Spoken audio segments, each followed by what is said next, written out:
So somebody can pull over. Recording in progress. Good evening and welcome one and all to October 27th, 2021 meeting of the Westminster Select Board at 6:30 p.m. I will now call the meeting to order. Are members of the public online? Can they hear us? Yes. Mr. Jones, welcome. Okay, adjustments to the agenda. We can remove 6A as it's not needed any longer this evening. Oh, okay. Any other adjustments from the town manager? I have no. Another adjustment would be 6I.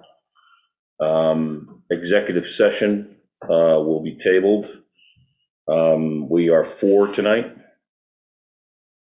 We are, one member is not present, and is required for that. Moreover, I want to apologize on the record and to the public.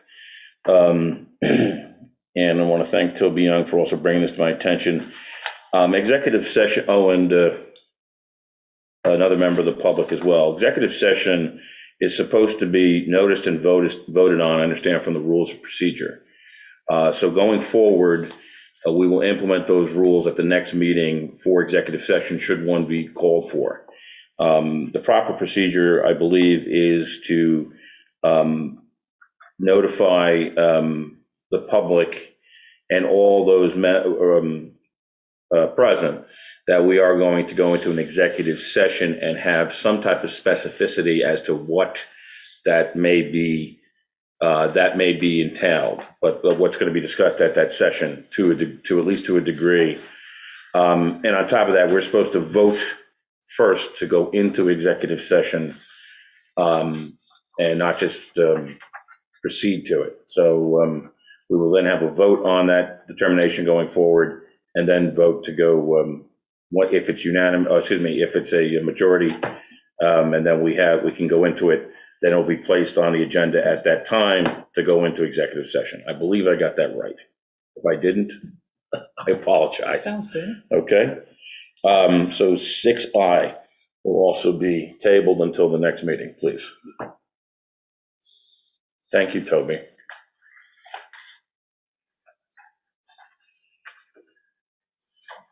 Okay, acceptance of the minutes, October 13th, 2021. I move that we accept the minutes as printed, because they had a lot of details. I second that.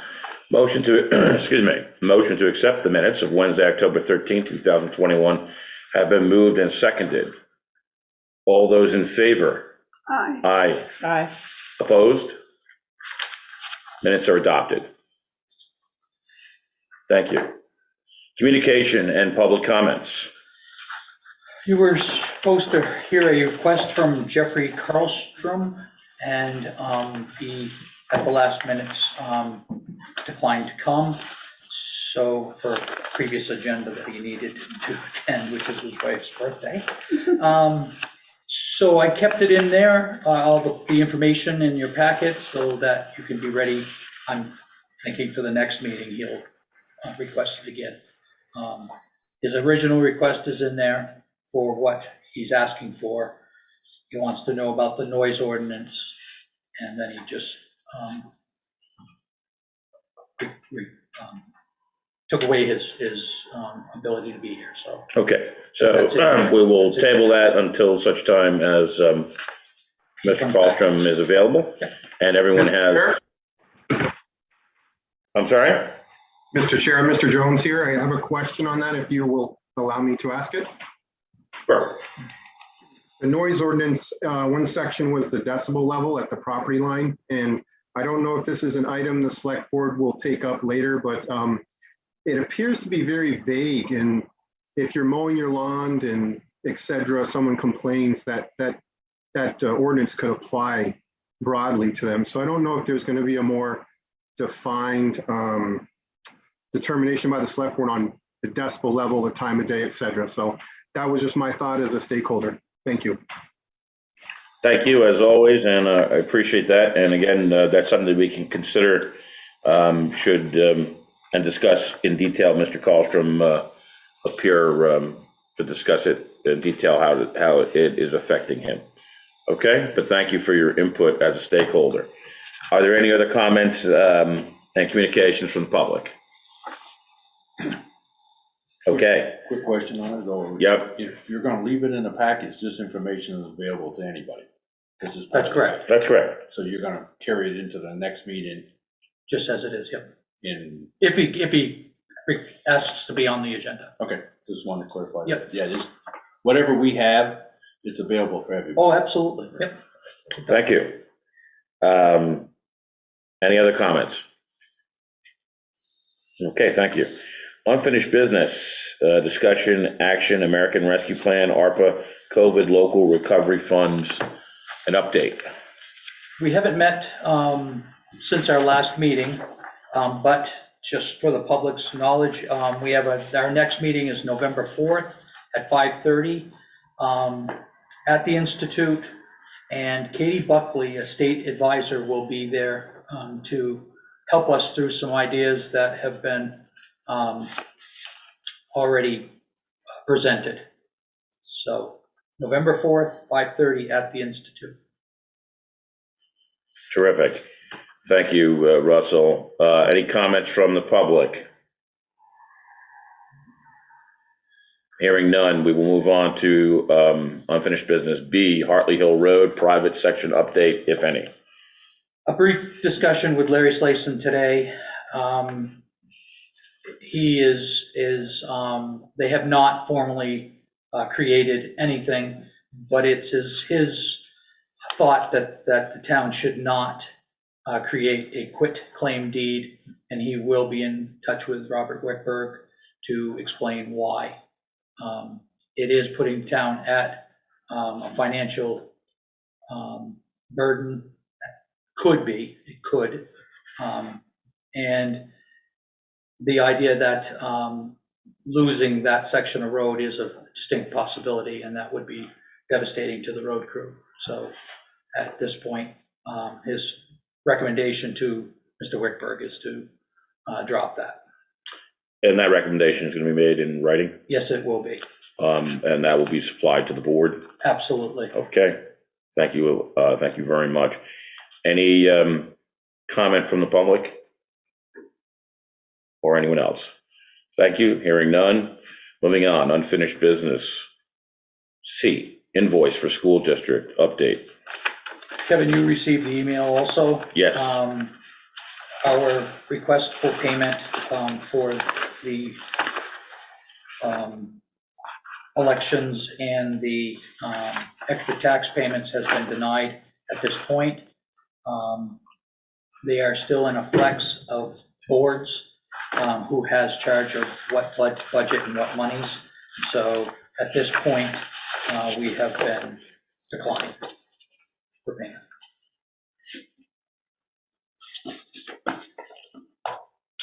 Any comment or input from the board?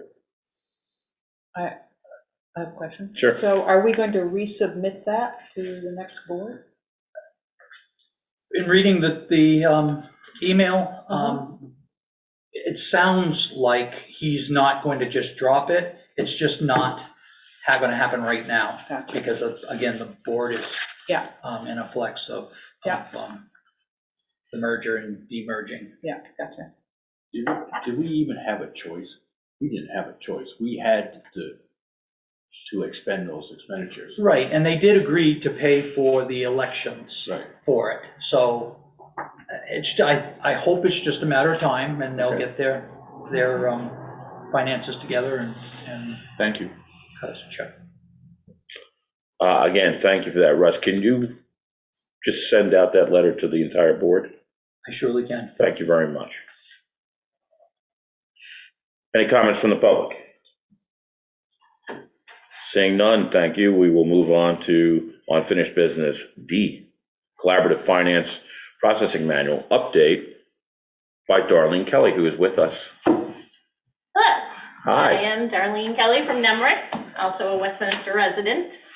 So I have put together a bunch of the procedures, internal procedures for the manual, and so I could send those out to each of you so you could see what I've been working on. I feel like it's kind of a large amount to put in your packets, but that it would be better to maybe send it out in an email to all of you so you could kind of get an understanding of what I've been working on and what I meant by in-depth screenshots of each thing that we're doing. So if that's okay with you, I can send those out starting tomorrow. And it's a work in progress. Each function that is done in the finance office needs to be noted, and it just a lot of information and screenshots and details of how the procedure should work. So that's what my thought process was, is maybe after this, I would send you an email that each of you could see what I've done so far. Terrific. I have a question. Yeah, please. So are all the major pieces sort of in there, even if they're not finished? No, No, okay. not even close. Because there's so much detail that is done in every step that I'm detailing every single step, that from going over to get the mail, to who opens the mail, to how is it distributed to your department heads, how is it coded, how does it get back to Kelly for accounts payable, when does your approval process happen, how does it get entered into NEMRIC, step by step in NEMRIC, how it gets approved by you, so it's not just the summary that exists right now, it's every single step, so that if, someone was injured or not able to come in, somebody could take that and go step by step by step down in the process. Sounds great. So it's just a little bit of, it's a lot of detail, and it's a lot of opening up your backup that we have on our system, and me starting to do one function and cutting and pasting, snipping the screen, so it's like, and like I called Kelly yesterday and said, walk me through every step that you do when you do accounts payable. Who gets the mail? Who opens the mail? How does it get to Chuck and Russ and the town clerk? And so that's Great. where I'm at the moment. Really? So. Any questions? No, it's really Any good. public comment? Terrific. Okay, seeing none, let's move on to unfinished business. E, financial discussion with Darlene Kelly. So I sent information out to you guys through Russ. I sent you some budget to actual. I sent you a balance sheet. I sent you a narrative of my recommendations and what I was seeing in your financials. So I thought, we'd kind of start with that narrative that I did. So, This one. yes, that one. Yeah, very Sorry, good. that is the one page I No, but left at home, so I apologize. this was nice, easy reading too. So That's thank what you. I thought maybe, and I thought it would be easier for me to come in person and kind of, and find it a little hard over Zoom to kind of talk about this. And so, taking sorry, I can't see anything. Your budget to actual report and just kind of noting, it looks like, revenues are on target for where we should be at this time of year. But I did note that you have a pretty significant delinquent taxes. So I'm not sure what that process is. And I think we need to discuss that issue from February of last year with delinquent taxes. I don't know if you recall, last February, your direct debits weren't processed correctly. They were processed in the NEMRIC system correctly. They were not processed at the bank correctly.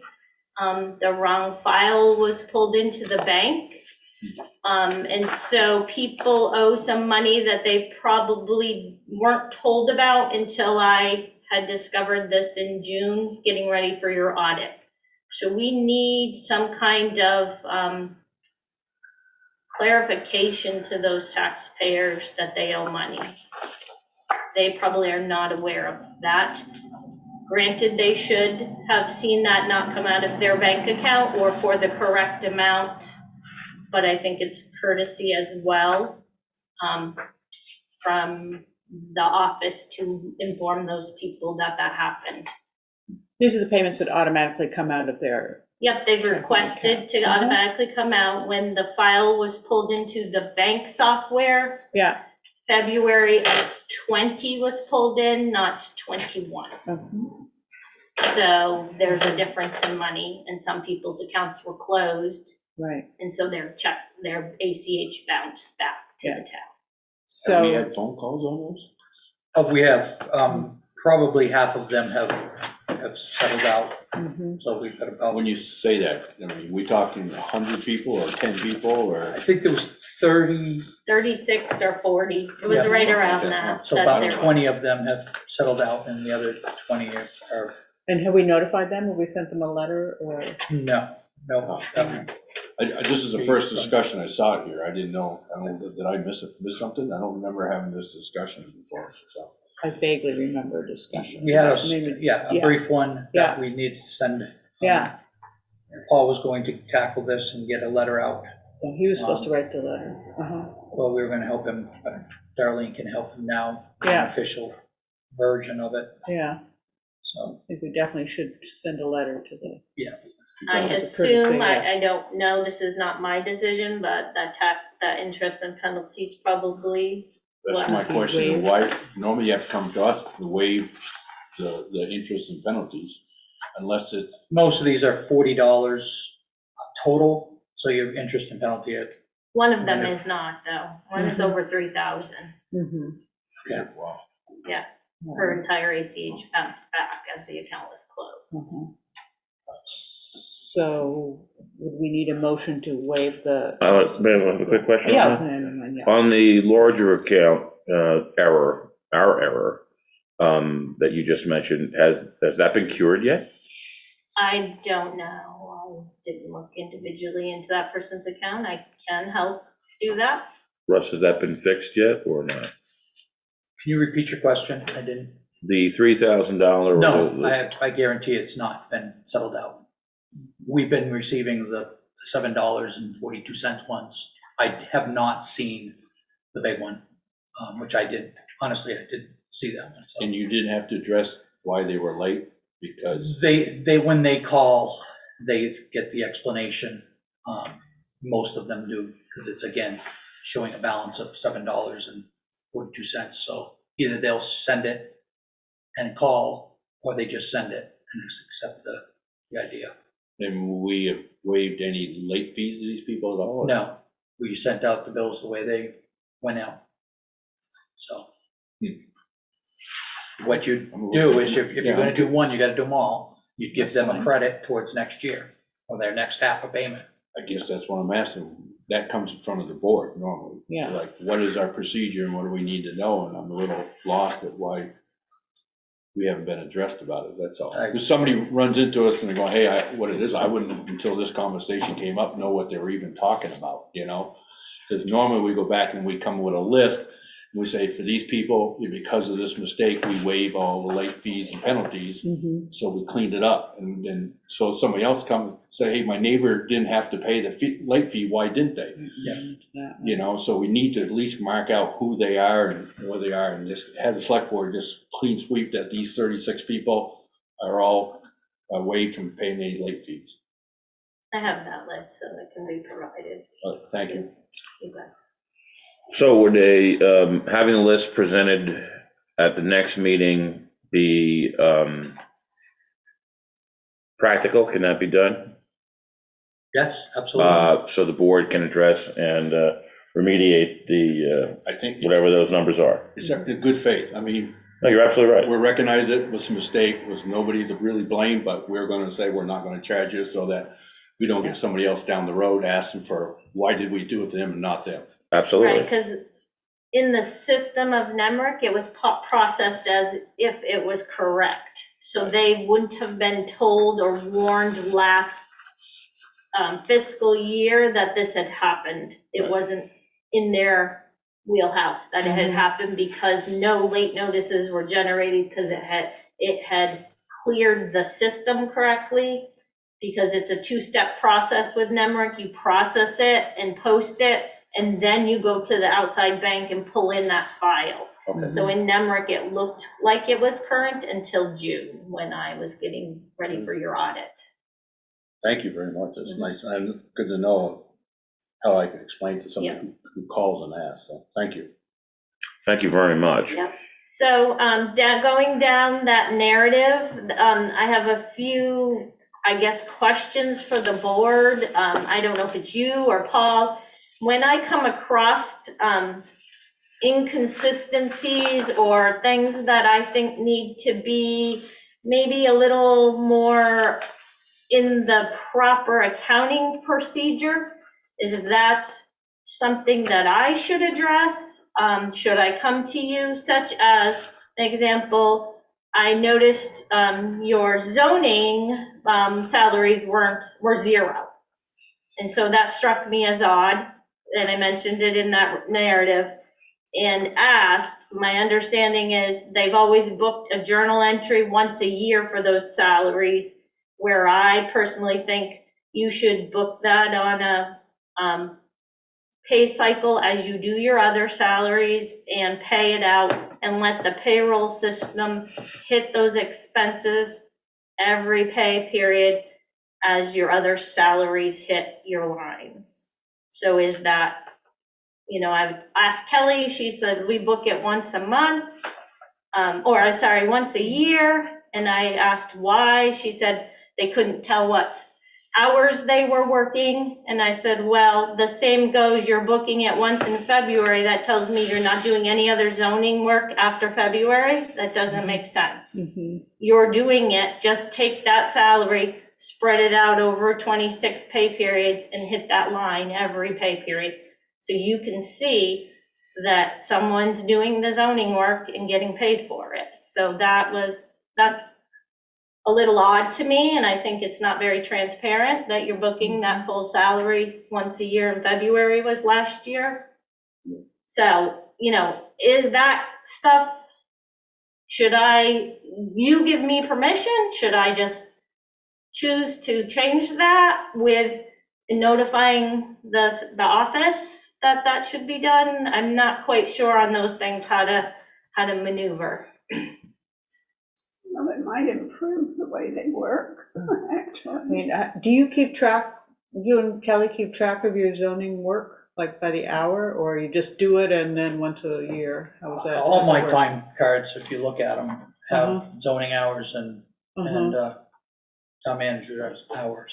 So, and minus salary, which is going to be a very, very easy process. Kelly's is a little different. It's hourly. She is hourly, but that is salaried.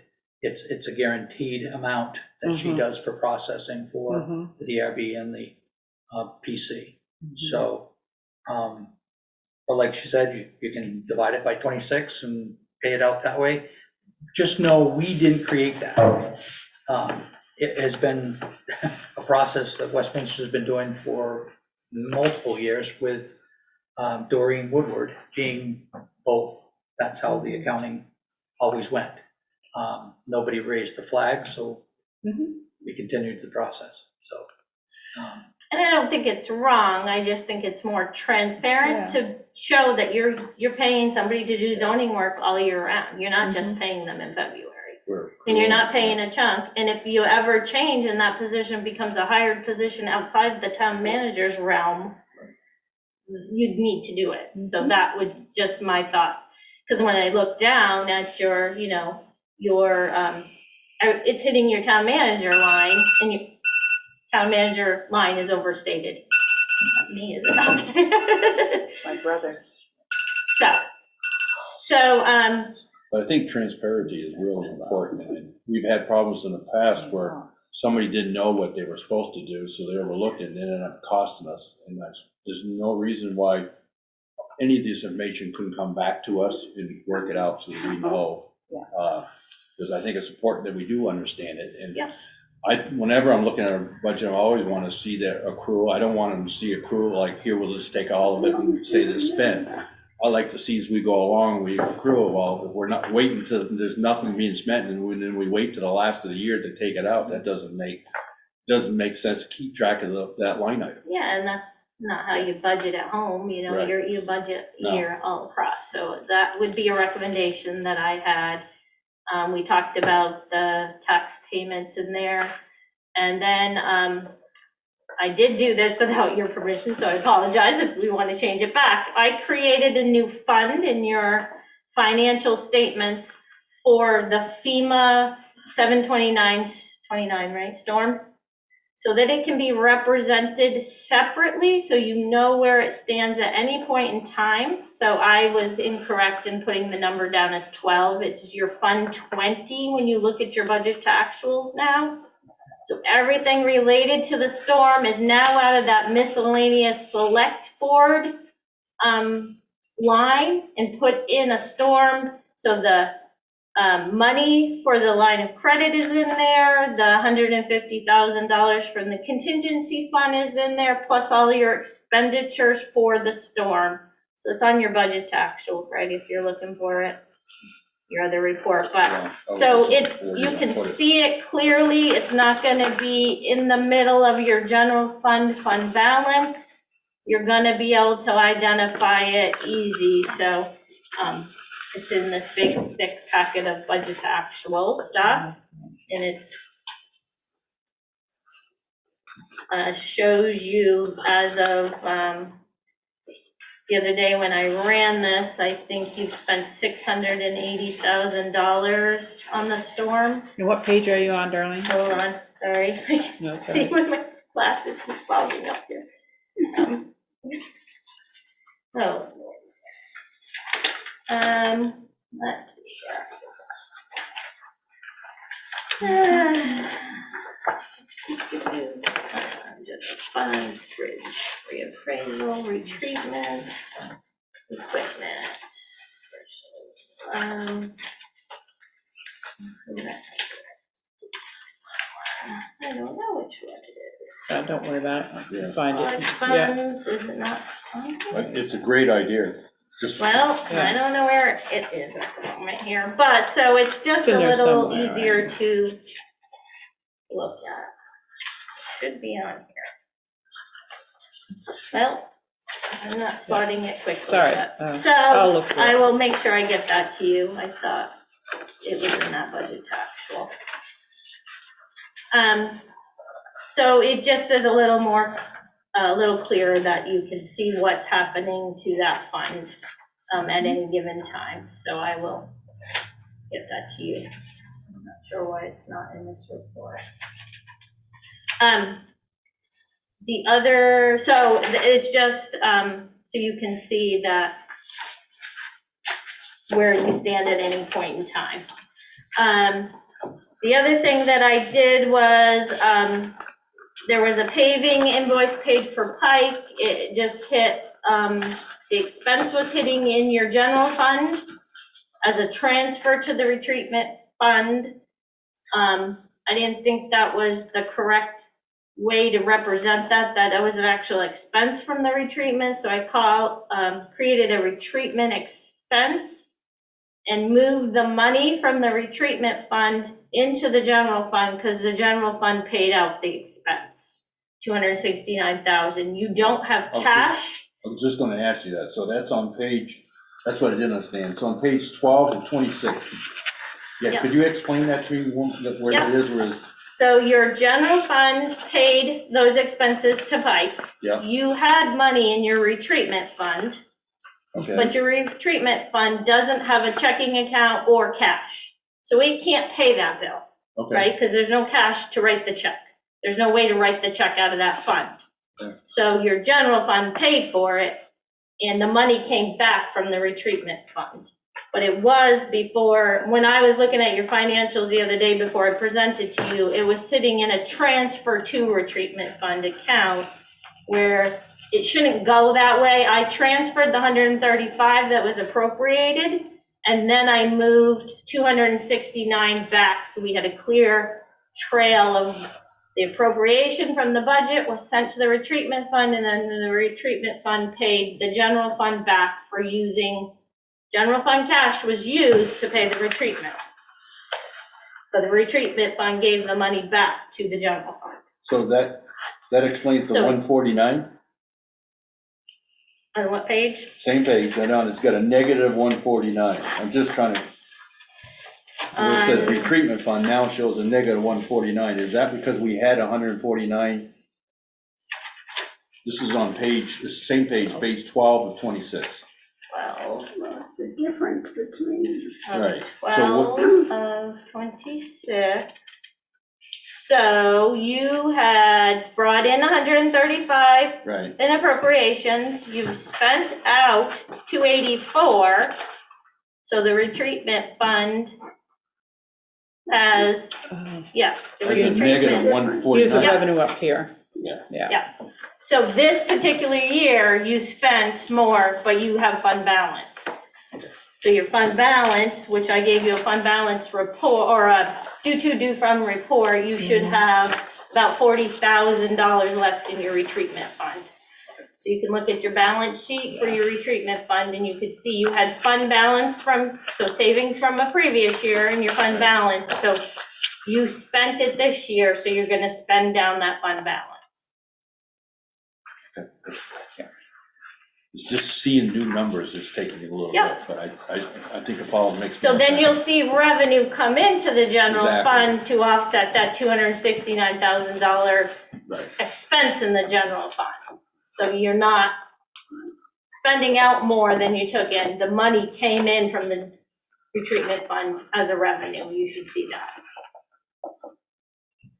So the other thing that I worked on with Chip Stearns in our office, because you guys have talked about it a little bit, and I find it really hard to figure out a clear, easy way to show you what it would look like if your highway department was a separate fund. So this sample that you see is, Chip helped with this, and we took your backup, so this is not data that's been done on your live system, it's backup, you send us a backup every night, we keep it on our corporate server. So Chip took and figured out from your account combinations what are expenses related to highway, what revenues are clearly highway. The only expense that isn't showing in this sample is your benefits. So all the benefits for the highway is not in this sample. But this is kind of what we're talking about, where your highway is a separate fund. It doesn't necessarily have to be voted on as a separate tax rate. It just gets represented in your financial statement as a separate fund. So you can always see the highway revenues, the highway expenses, and what the fund balance for the highway is. So this is just a sample of what it could look like if you vote to do that and separate out highway plus you needing to move benefits over. I think you should tie benefits to the departments you have. I personally think that is an easier way than just lumping all benefits under administration, because that's not, the true cost of your highway includes their benefits, and that should be in here. I'm real happy with this, to be honest with you. So we would I have- read it and I was going, I think that's what I thought we were asking for from the beginning, really. So we're not physically separating it like we are with the fire department or the school. Correct. We're just on paper separating. Right, so it's a part of your whole financial, it's not a separate entity like the fire district. Right, exactly. No, I like it. So we would have to do a whole renumbering of your accounts, like the first few digits you're gonna see would be different because you don't have room in your chart of accounts to do it another way. Because of unused old accounts, the only way would be putting highway in front of general fund, and that's usually not what you want to do. You want to put highway behind general fund when you report out on your financials. So it would require some account redo that Chip has kind of figured out in his mind would be able to be done. It's something Nemrick would do for you. And then you would, and he said, and I asked him, how did you know this is highway's true fund balance? Because that was another, like, how do you figure that out when it's all lumped? And he was able to get it to balance based on your budget and based on prior years, that he knows this is a true fund balance that would now sit in this highway fund, if you decide to do that, and a general fund, if you decide to split the two. But again, you can create one tax rate. You don't have to vote on it separately, but you need to, you show that of your taxes that you're asking to be raised, this is how much of that goes to highway, and these are the expenditures that your highway typically or saw in the backup at the time he did this for last year. So I have a question. This seems like a great idea. It makes me a little nervous when you talk about renumbering all the accounts. It seems like that might be a major. They change them all the time, I'm never good for them out anyways, as long as they do. Your account structure is an old style. I actually find it very challenging. In our system, there's usually a 1 digit somewhere, like, let's see what just did. Well, in this case, the 5, you see the 1025 or 5300, the 5 means it's highway. So, or no, sorry, the 5 means it's a revenue, the 102 means it's a highway, but it's hard to distinguish for me. I just got to learn your chart of accounts a little better. When I'm looking at your chart of accounts, your revenues and your expenditures aren't clear to me. I'm used to seeing a 3-digit, a 1-digit, or something like that. That's a 2 means it's a liability to me. A 5 or a 6 means it's a revenue. So now when I look at this, I would know the 5-3 immediately, would be an expenditure, the 5, so. But all the And the 102, 2000s, all yeah. the 102 would belong to, Highway. I would So at say. any point in time, you could run a report with just 102, and you would just get highway related. So the stuff. storm, for example, we would actually have a line item under 102 for the storm, if you were gonna keep track of that repairs, or it just gets accumulated in all the other expenses? So the storm would go in that separate 020 account, the fund I put it out, because this is only your general operating budget, what your voters voted on, not special situations. Okay. Special situations, I'd rather encourage you to see in a separate fund that is easy to be tracked, like your ARPA money and that. And is all the labor separated out for the storm?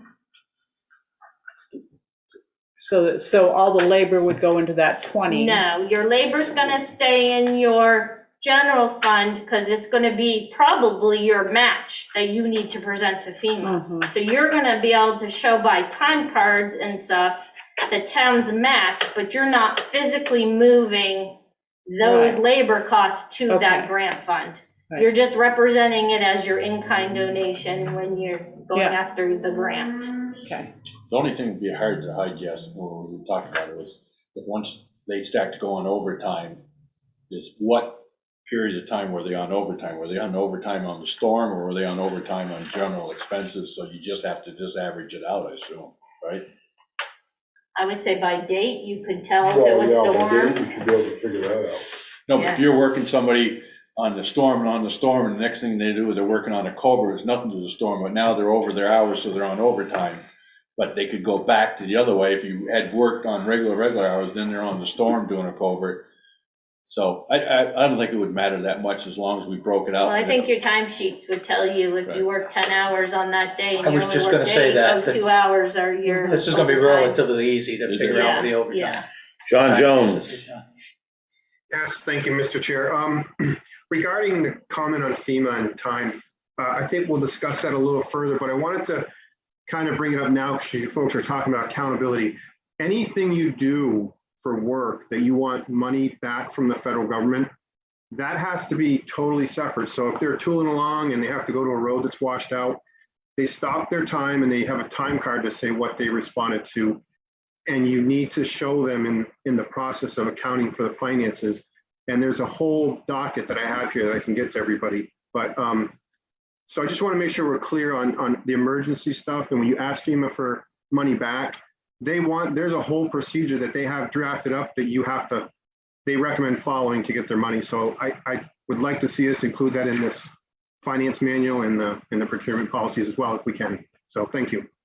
Very familiar with that and the cost for equipment and the FEMA rates. So, yep, absolutely can do that. Thank you, John. Can you forward that on to all of us? I will, yep. I'll send the whole packet that I'll talk about under new business Okay. for the transportation fund we're looking at, grant. I think we're all in agreement on that here, and thank you again for your input. That was timely. So you guys Continue. can make the decision when you are ready for the highway. I just wanted to give you a sample. Chip had worked on it for me because I was like, how can I explain this? And he's like, let's try this. So that's an example.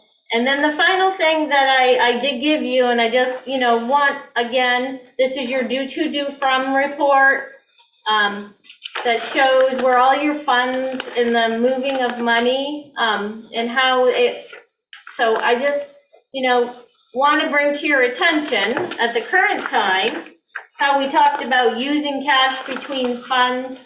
You're doing that at the moment. If you look down at this due to, due from, the capital improvement fund needs to pay the general fund $29,000. I've asked Paul to transfer that, but you are using cash from other funds as you speak now. You've been wondering and questioning and asking that about the line of credit and how do you use the cash from other things that you've gotten money for, and you're borrowing from yourself and you're not paying interest, and you're doing that now. And this is a representation of that, for example, in the capital improvement fund. The general fund has paid out $29,000 worth of expenses and need to get reimbursed from that fund for it. In that fund, you do have cash, so that cash can move over and absorb that due to, due from.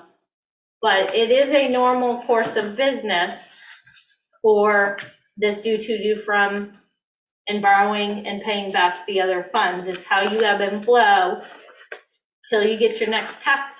Because you're not living off what you collected on your taxes in September all the way to February. You're doing this between funds till you get to your next tax payment. So I just kind of trying to, due to, due froms are hard to understand, so I'm trying to think of an easy way to explain. I've asked, just think of it like your normal budget at home. You don't have a separate checking account for your truck payment, your groceries, your, school debt. You're having one checking account that maybe this week you're gonna pay your car payment and that's a little bit of your grocery money, but you're gonna have enough money for your grocery money. So it's kind of that theory. You don't set up cash accounts for everything you spend. So, Yep. I have a question. So my question is at the end of last fiscal year, the auditor showed us with a surplus. I don't know, 400,000 something. Yep. Is that money in this general fund balance? It's your general fund balance. It's not cash. This is cash. Right. That's not cash. Right. That's a surplus that could be factoring into some of your cash. Right. That's the surplus left over what we didn't spend. Right, Over the years, it's Exactly. built up over At the end of the year, years. you- right, it's what the auditor, right. But it's years of saving, of underspending your budget, or having revenue you didn't budget for come in. That's what your fund balance is. Your cash is sitting at $1.2 million right now. So that's where I'm like, why don't you use your own cash to, yes, the storm fund needs reimbursement. It needs to pay the general fund because it's paid out those expenses. And at some point, yeah, that does need to happen, but you didn't need to do it right now. You had cash. You have cash to cover that shortfall until you either get reimbursement for FEMA, which we know probably isn't going to happen this fiscal year. That's probably unrealistic. So that fund is going to owe for till next year. But when that cash comes in, that due to, due from gets paid back and it's cleared. So it's common to borrow from other funds, and the system manages it for you. And this is a report that shows you how it's managed. Oh, yeah, way to be that guy. My apologies. But let me point out, the select board, we sit here at all these meetings, we really don't know. So when we make decision, we try to make the best decision we have based on the best information. And if somebody comes to us and says, you have really $1 million in there, you could do it, then I think we would have done it, you know? I Simple as that. understand that, and I'm not saying that by any means the work should not have been done. That is not what I'm saying. That, to me, that's a total separate discussion. Of course, it should have been done. People need safe roads. That is not where I'm coming from. I'm just saying from a financial management point of view, that's what I see, is that we could manage it in-house, that we have cash, so. Any other, yes, Chuck? Can I ask, just as a taxpayer? Yep. So I'm confused why it's different now with this situation than it was with the town hall situation, where the board tried to use money to finish the town hall, and the budget got stopped, town meeting got put back, it was a whole mess. And now it's okay. And what's the difference? That's all I'm This is an asking. emergency, so Okay. that was, you went to the voters and asked to spend something you weren't budgeting for. This is also doing that, however, it's an emergency, you can't not Well, fix it those is, things. we got the money, we borrowed the money, so it's really not an emergency. We're good for now. If we didn't have a way to pay for it, then it's an emergency, but we've got the money. But you didn't have a way, you didn't have authorization from the taxpayers to borrow that money. So really, you didn't have permission to do The question in the is, big, but it was an emergency, it had to be done. That, I don't think anyone will argue with that, but That's the difference. it is, That's it's your the difference.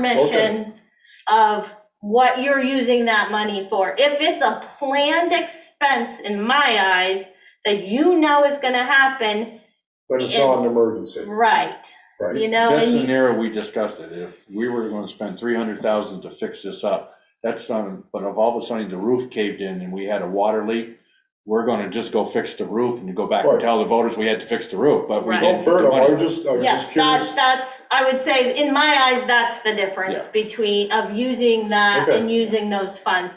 And the town I came from, they did go to the voters and ask to borrow money from ourselves to do a paving project. So when they planned a paving project in advance, knowing we had cash, and asked the voters, and so the auditors agreed to it, actually Sullivan and Powers. We just had to have an official note written with an official interest rate. And we had to budget those payments into the budget every year. There was no way around it. They were gonna move that payment. If we didn't pay ourselves that money back, that fund didn't get that money back, the audit would make an adjustment to do that. So there's a formal process that you can borrow when it's a planned project from yourself. So it's like borrowing from your savings to pay something at your house. and you know you're gonna pay that back, but you're borrowing it and gonna pay it back. And the system tracks that. It's not like we're doing something and we gotta remember, or we're not being upfront. This is what this due to, due from does for you. It tracks it in the system. You know, your revenue from the line of credit is gonna send that FEMA fund, but the expenses are gonna be paid out of your general fund. It's gonna go between this due to, due from. You can see it on this. Forget what for, no, that's the ARPA. So one of these funds has your, how much, why is that 20 fund not showing here? I don't know. So, But the scenario is just like a lot of companies you can borrow against your 401. In other words, you actually have the money there, you don't want to take it out, but you want to borrow against your 401 and pay it back. And it's almost yeah, what you're saying. It's just, it really is not our money, but until we actually go out and get it, but Right. we had set it aside. and the cash is all we're talking, so it's a little hard. Think of cash as separate. Cash is cash. The revenue is still being recognized in the fund it belongs to. So that never goes away. It gets recognized there. You can't get away from that. We're not saying, oh, this is general fund revenue and cash. No, we're recognizing the revenue in the fund it belongs to. So there's no way that that fund can't prove that it earned that money, because we're booking it there. It's just the cash piece that's sitting in your general fund. It's a little, I know it's a little funny to think of it, but think of those as two separate things that are happening. Very good. Any other questions? Public? I just have one Yeah, question. go ahead. To go back, Darlene, to, oh, this, and I didn't understand this, the expenses for animal control line. Oh, I didn't see anything booked there, so I don't know how the animal control works, It goes to the honestly, in sheriff, town. right? Is that, That's now it's in correct. the sheriff's, But it should have its own line item. It does have its own line item, there's just nothing booked there, so Oh. I'm like, maybe we haven't done anything. I don't know how that works, if it's per incident, or is it something we pay them on a monthly basis? It was just an expense that there's no expenditure there for it yet this year. It's a brand new, Yeah, we just voted for that. Yeah. it's brand new. It started July. maybe it's included in I the thought they sheriff's had one? billed us, but maybe they haven't billed us yet. Yeah, so that was just another Yeah. expenditure, there was Okay. nothing spent yet, Maybe so check I on that and see what didn't know. the deal. Yeah, see if Yeah, we for free. get it out of the window. Go ahead, Chuck. I also noticed other towns, when they receive a grant, whether it's grants and aid or Better Roads grant or whatever, they'll create a separate line item for that grant. Yep. For Yep. total transparency of Yep. what's going on. I like that, or even a separate fund that's grants and aid fund, so it's, again, out of your regular, everyday operating budget. We're talking two different things. I think your highway should be just your everyday operating highway stuff that's transparent to the taxpayers. This is what highway is.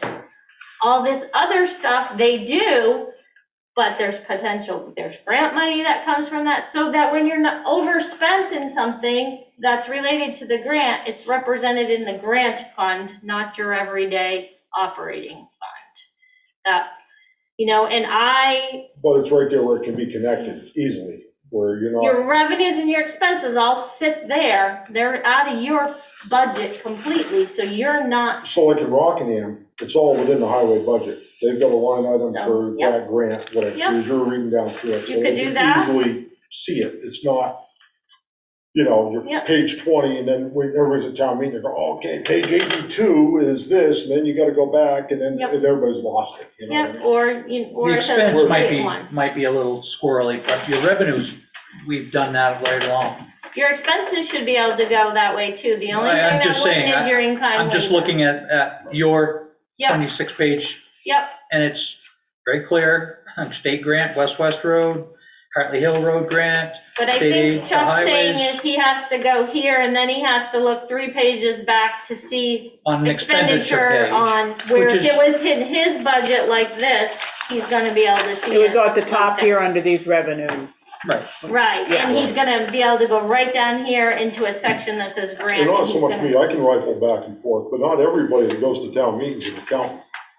But let's just take for a scenario, it wasn't always grant. The voters approved $37,000 to spend on Henwood Hill Road. Right. We would have had a line item under 102, 37,000 on a revenue. And then as the expenditure just kept eating that up under that guard, it was, at least you knew that, hey, we expended, out of 37, we've actually used 25 of it on it. And somebody could ask you, where'd that money go, and you'd Right. be able to answer them. Exactly. So it doesn't have to be grant, it's just earmarked. You're earmarking the money. Right. When we go to the voters and we specifically ask whether it's paving or do roads, and we actually do it, we actually should be keeping track of that. If we told them paving is gonna be this, we told them Henwood Hill is gonna be this much, we would just put that money aside, even though it's in private general fund. Any other questions or observations, general public? Before we move on, I want to thank you so much for everything that you've done. And just say, and thank everyone for their input, Chuck, especially what you brought up. We set out last year to create a collaborative finance processing manual and enabled our tremendous strategic partner who is in front of us this evening in order to make sure we got accuracy, transparency, so we could get best execution. So our taxpayers know what we did, why we did it, and it was clear. And as Chuck just said, it's easy for everyone to understand.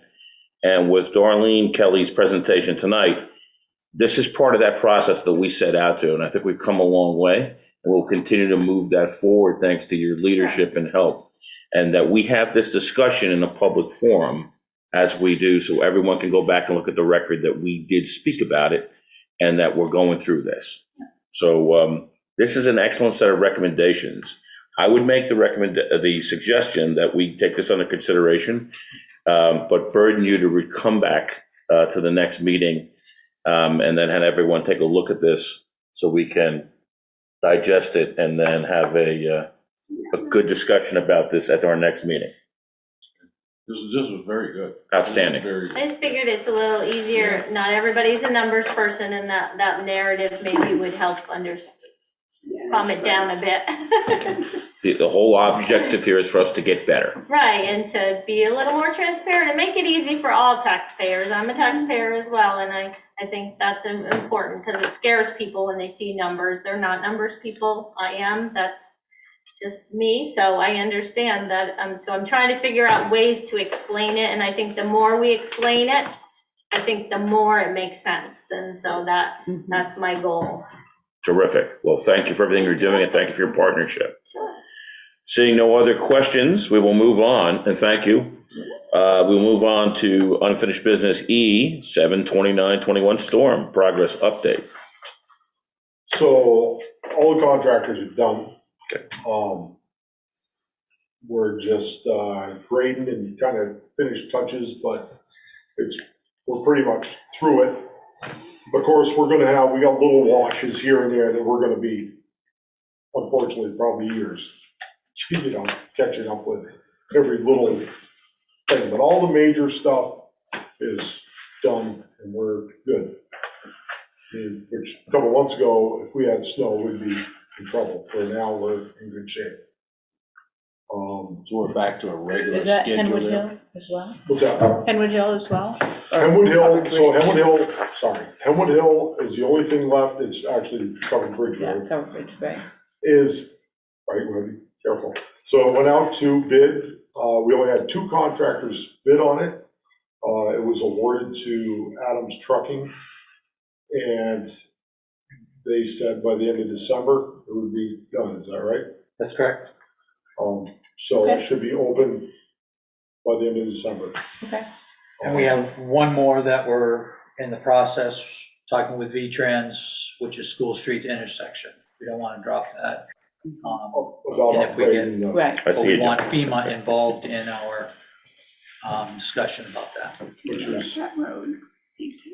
also other grant Crosswalk. possibilities if that doesn't work But out. I think, Chuck, what you're saying is everything that the town highway is going to do is done. Correct. I guess Well, that's and the best way- everything other Yeah. than what we actually put out to bid is done. And That's, yeah, School Street could use a bigger culvert and all that, but until, I mean, it's functioning to where it was before the storm right now. We're Should be still upgraded. grading. We still have roads that are not finished in the FEMA process.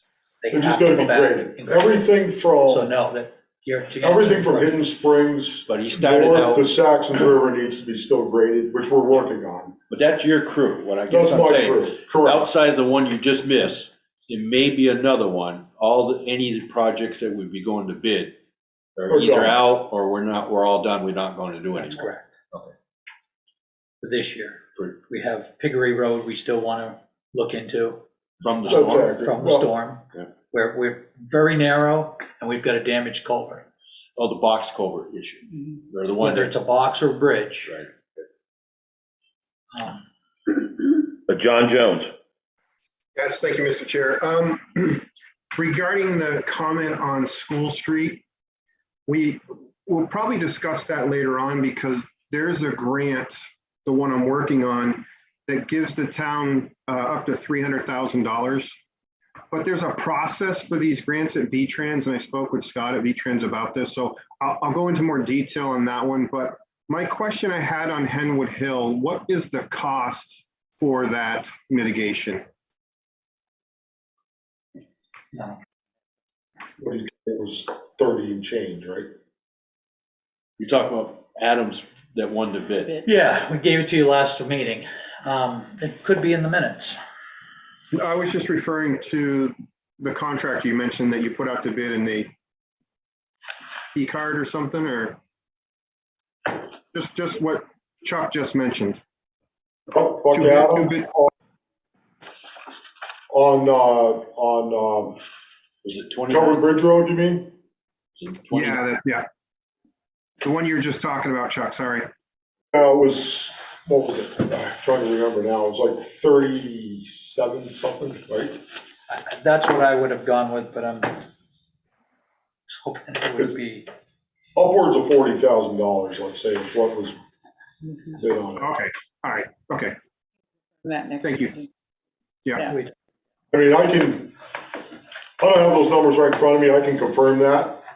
If Oh, you- no worries. I'll bring it up later on scoping and stuff under the D-Trans grants, but no worries. I thought it was a bigger dollar amount because we were doing work up there from a approved article, but not a problem. Okay. Any more questions or observations on the storm?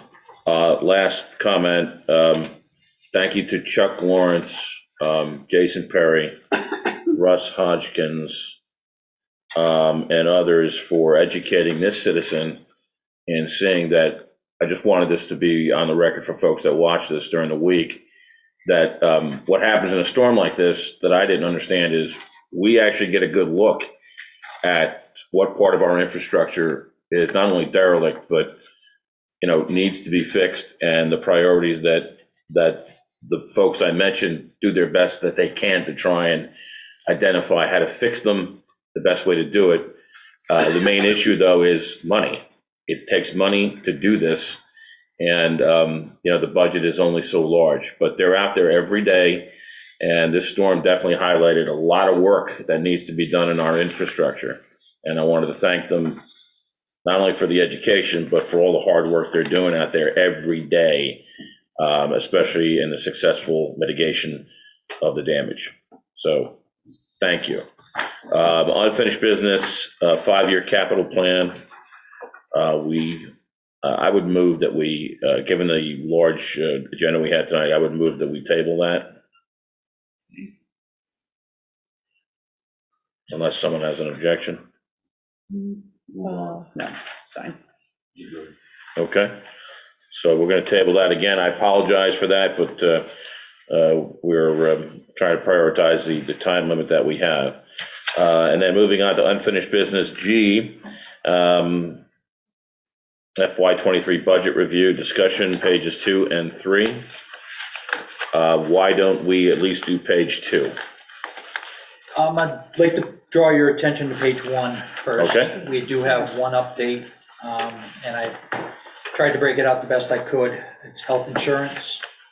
MVP, again, below all others, is going up 1.5% this year, which is great. But that is only half of our year. So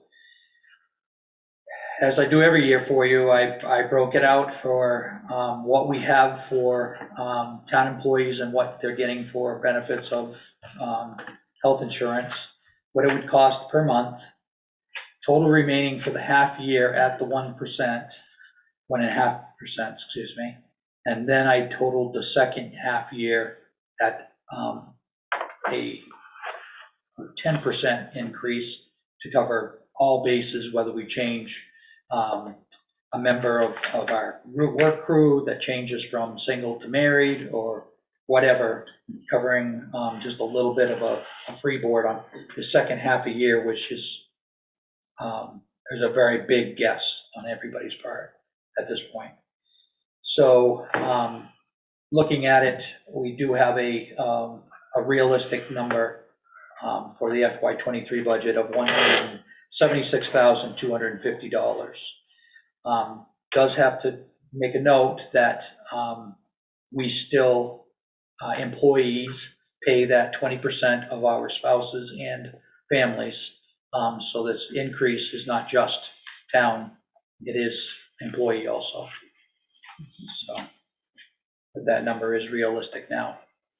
If it is your pleasure, I can put it in, or if you want to discuss it further, or. Looks good to me.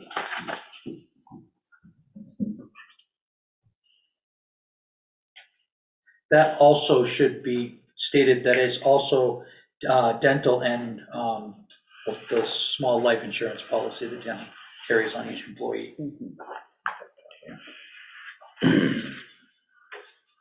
Since I've been on the board, also since we're on page 1, we have consistently utilized the Social Security Administration of the United States federal government, which conservatively pays out $64 million of our fellow taxpayers' Social Security benefits that we're all entitled to at some point in our lives. And I just want to, on the record, that you, for fiscal 2022, cost of adjustment COLA adjustment has actually moved up, highest I've seen it, to 5.9%.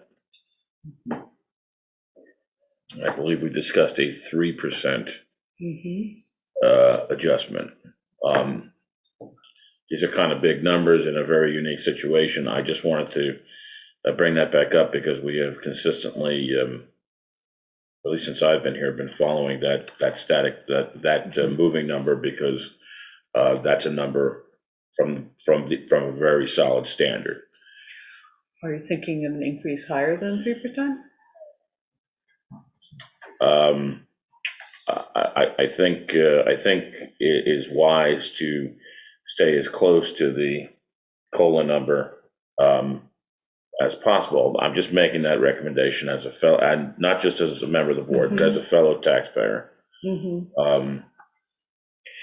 With the final decision still being in June. Right. So that we'll have a better grasp at what it really is, not what they're estimating right This now. would, what the trouble is, when we budget 6%, we always have a hard time not giving employees 6%. It really is hard because they see that you put it in the budget. That's the difficult part. I can only disagree so many years in a row. No one expects anything but what you give them. Nobody comes up and says, I see 6, why is it 3?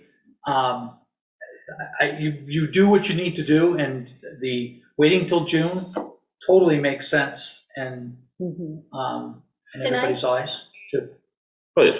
So as a resident taxpayer, I don't agree with that. I expect to, when I vote on a budget that includes that, that's what I expect the town to be giving their employees. I voted, you asked me, why would you not pay them what I voted on? So that's just my personal opinion. It bugged me a couple of years ago when that happened. They feel like you came, that's what you presented to vote, we voted and agreed upon it, you're not short, you have a fund balance. I think that's.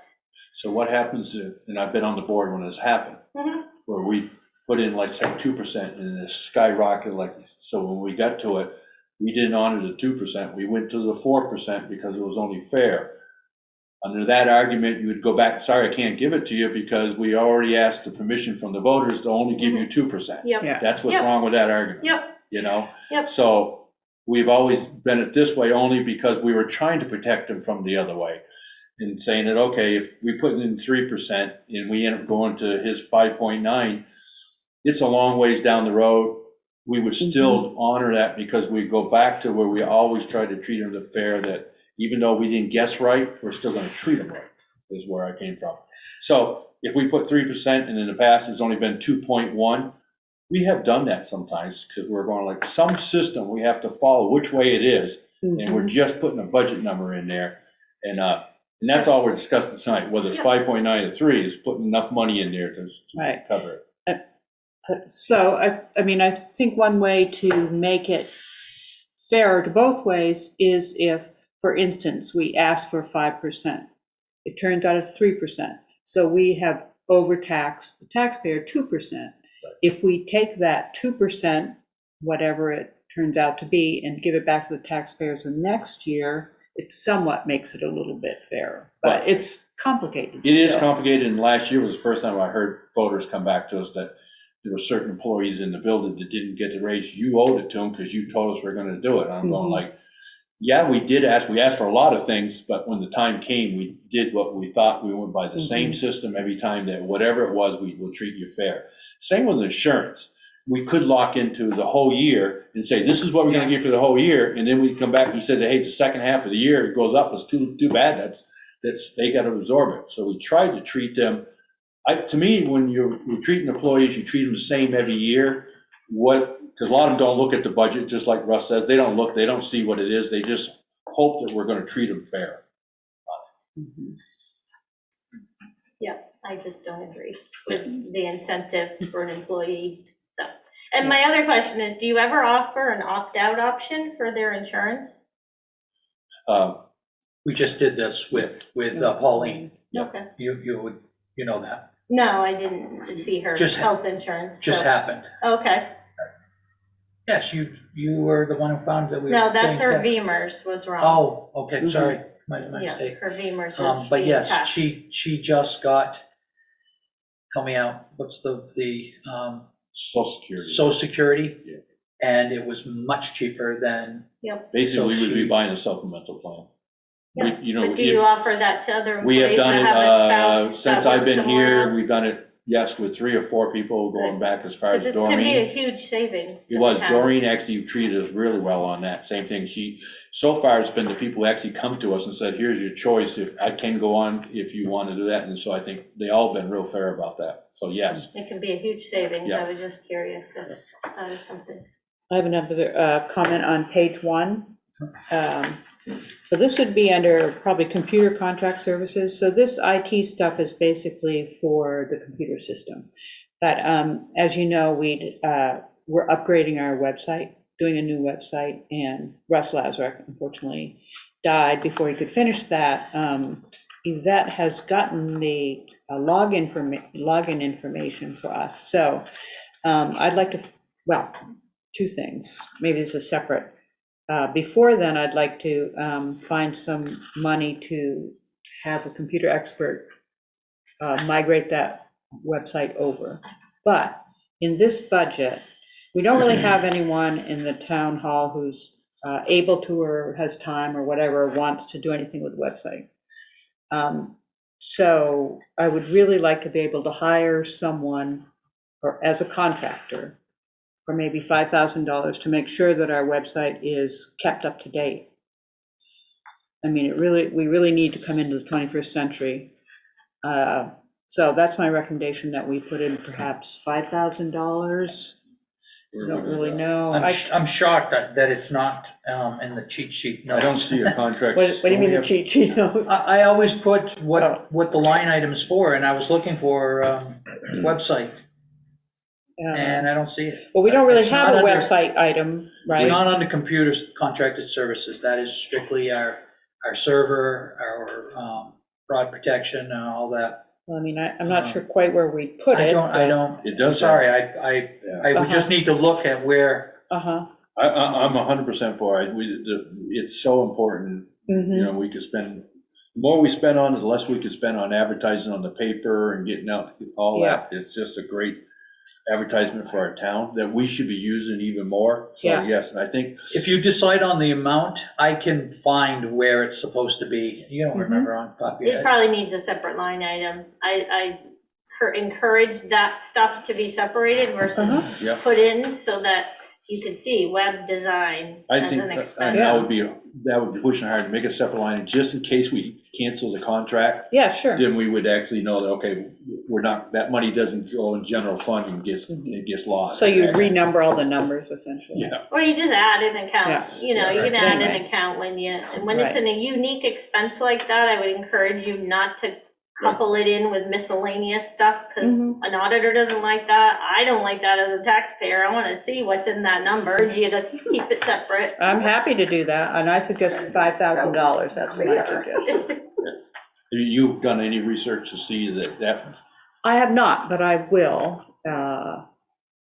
It's a tentative number, we can start with that. Start with that, and I will, and I had just heard, because I wasn't quite sure what Yvette was going to do about it, or if she could do more, but. I've been behind that from day one, that Yeah. there's so many companies that all these towns are doing where they don't have, especially all the small towns, and they have a pretty nice looking web face page that's being updated and taken care of, and it's the very bottom that has the contractor who actually Right. maintaining it. Yeah, and I think, Russ did a very good job on designing it. I think He did. maintaining it would not take a huge amount of time. So I'll look into it and give you more information. Thank you, Sue. Mhm.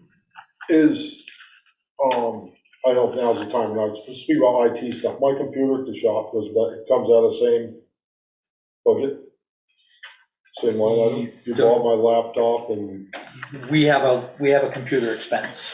so what I'm looking for is a tablet that can connect to, have cell phone capability for doing, the MRGP inventory. So, familiar? So all these roads have segments, hydrologically Yeah, connected. no, We go through, we do, so they're connected through GPS, they've got maps right through Wyndham Regional, and, Do a little more research, they came out with some really good e-pads, that's what you do while you're there, you're taking a picture of those it. were, I coming from the road foreman's meeting I just came Right. from before I came here, that's where, So that would be a one-time expense. yes. Right. You pay a Other little bit of a than cell service fee. the cell service That's- fee, Yeah, this is cell other service. than the Uh-huh. cell service fee. But basically, you go out, you take a picture of it, and then it instantly becomes a document, and then it basically just follows Yeah. through, and it really is. Because they've already done the mapping, you're standing right there beside it, you're Yeah. doing it, and, Yeah, when you were doing that FEMA, it really is that big help. for all Yeah. that stuff, it's kind of huge. Yeah. That's the direction everybody's headed in. Right. Page 1, anything else? You did a terrible job on page 2 so far, though.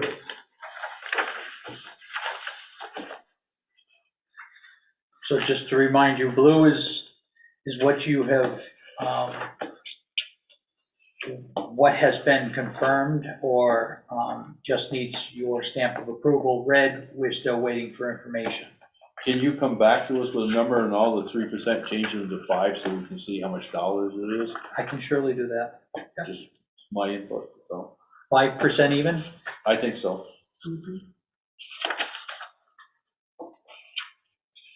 Any other questions on page 2?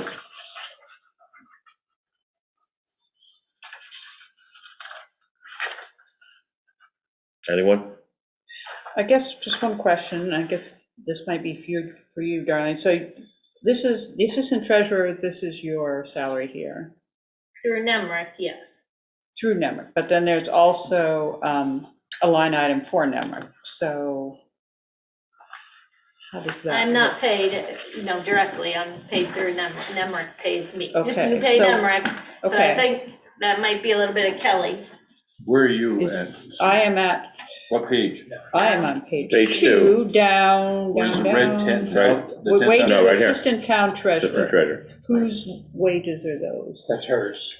But she's paid by Nemrick, so we don't, But again, we would pay a portion of her billings to us as assistant treasurer when she fills in for Paul. right, And when she's doing the reconciliations and all that, we right. come out of the regular NIMRIC line, like it always has.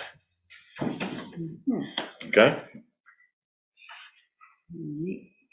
Have to think about that one. Yeah, It's, and it just is odd, kind of, to me. It is odd. Instead of just a contracted services in the treasurer. any way of making it less Department. odd? It would actually, I would just say contracted services in the that's what I was- treasurer, but, I mean, and knowing in the future, if you're going to assign back an assistant treasurer, then you need to potentially bring that back into your budget.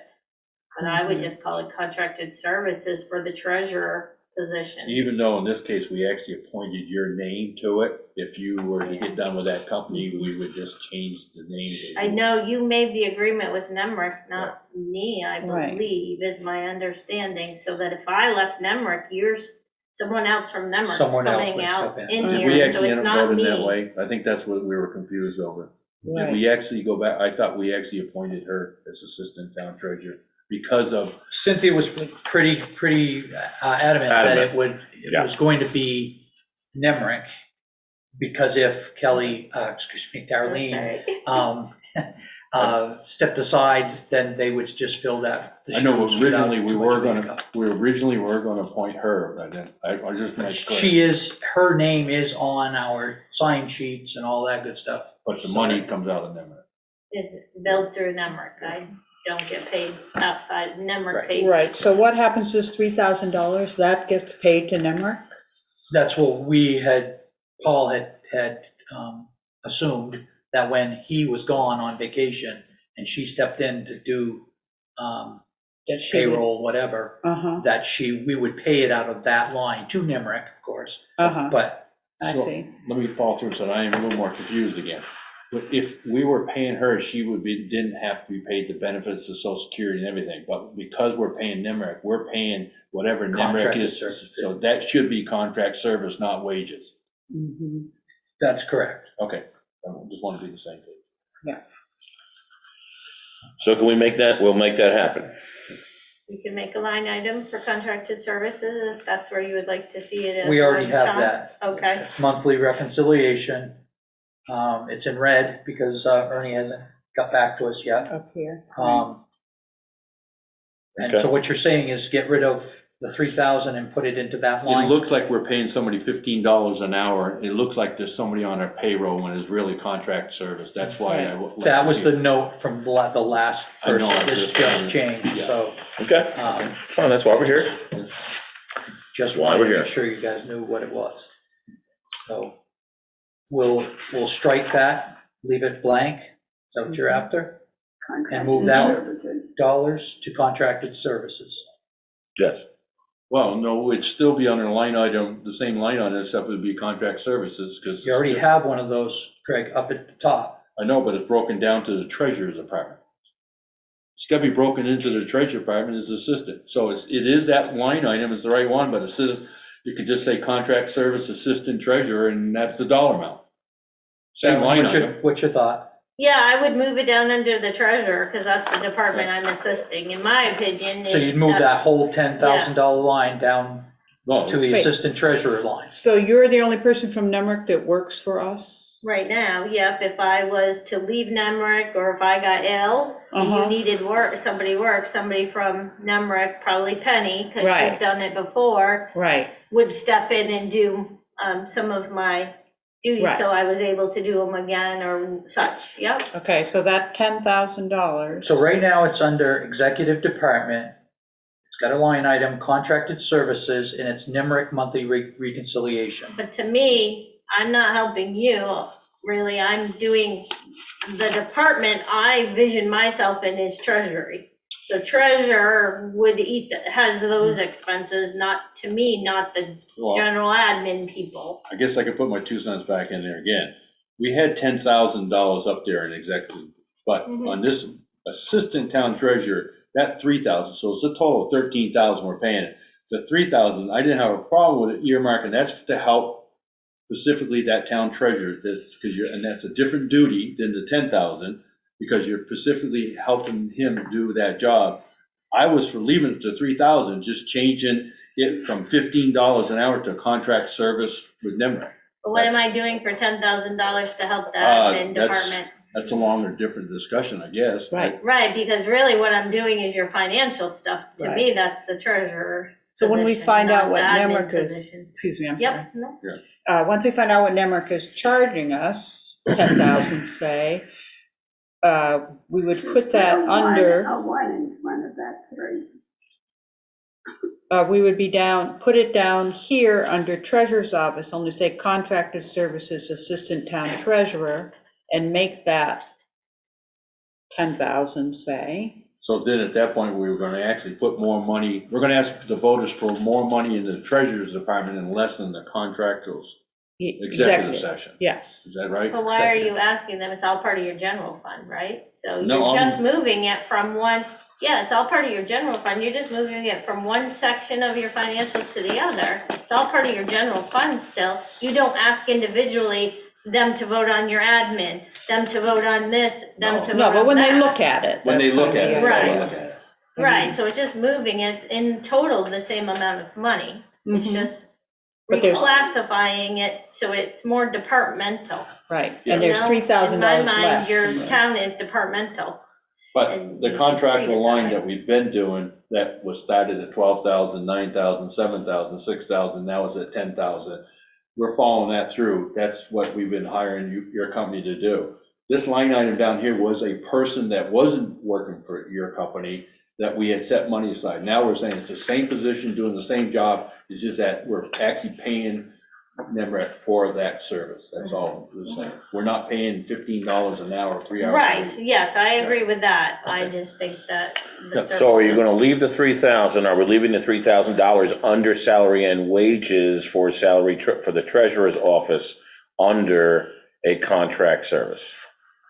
No, what I understood is the 10,000, that contractor certain executive, it would just be zeroed out for this year. I'm comfortable. Then under the treasurer, it would say contracted services assistant treasurer, $10,000 or, 13. It'd be 13. They so add the that two was my together. question, right? But we aren't positive of that number. It's Yeah, still no, I in- understand, yeah. Still yeah, in yeah. red. I understand that. So Well, can you come back to us, Darlene, look at that again and come back to us on this sheet? I've not Right. been involved in that, so Yeah. yep, but I can.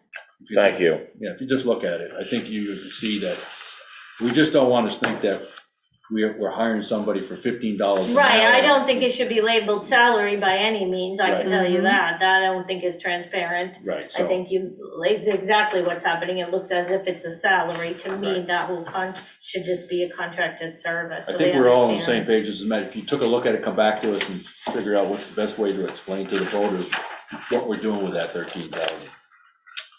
Any other questions on page 2?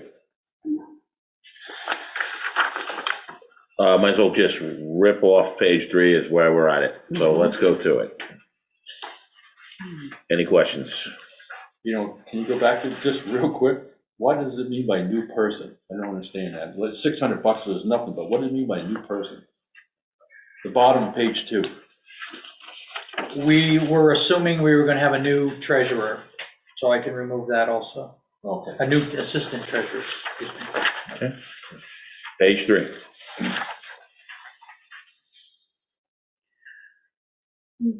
This will be a regular audit, so there's a deduction there. Again, the assessment firm is NEMRIC, will be getting their fee for that. The listers was bumped that 3% that we talked about. The CAMA costs, that charge has also got to be discussed with NEMRIC. It went up last year a small amount, but this year they said there was going to be a significant charge, and I'm not sure why. So we'll need to talk to them about that. What's that? What is CAMA? It is our program for our listers, to add the real estate values in. Okay. So, and there's an update, I think, that's coming this year. So that's why it's in red. We will get that. I left the new member for listers because we're still hoping for the 3rd. We have a temporary right now. She's done in December, which she's worked out very, very well for us. She's done a very good job. Planning board, I have not yet talked to them about their budget. That's why it's in red. But it shouldn't change much. They do have a town plan that's due next year, so there will be publishing fees that we will have to account for. Any other questions on page 3?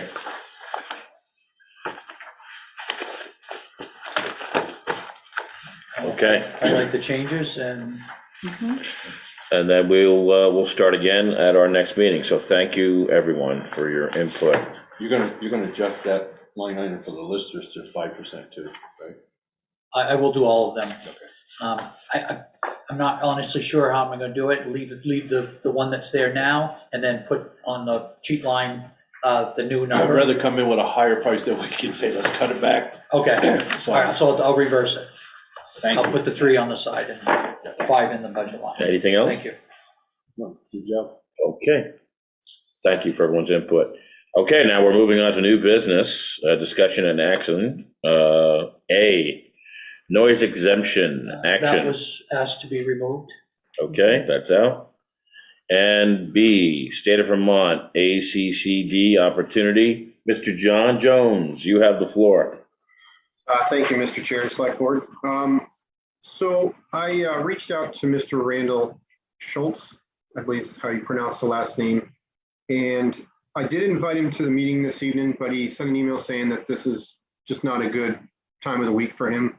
So my question was to see the need or the value to the community to have this ACCD. And his response was, it's an overwhelming opportunity for us to establish this type of a committee because it does help provide outreach possibilities, and it helps with the ED, and it helps understand, it takes a lot of the workload off from you folks so that they can feed back in for projects like community development and grant opportunities and just to stabilize your economic infrastructure. Why this is important, if we look at it in a bigger picture, if we have this type of a board as other towns do, there's a manual going to be hopefully produced by the end of this year for towns kind of as a guide.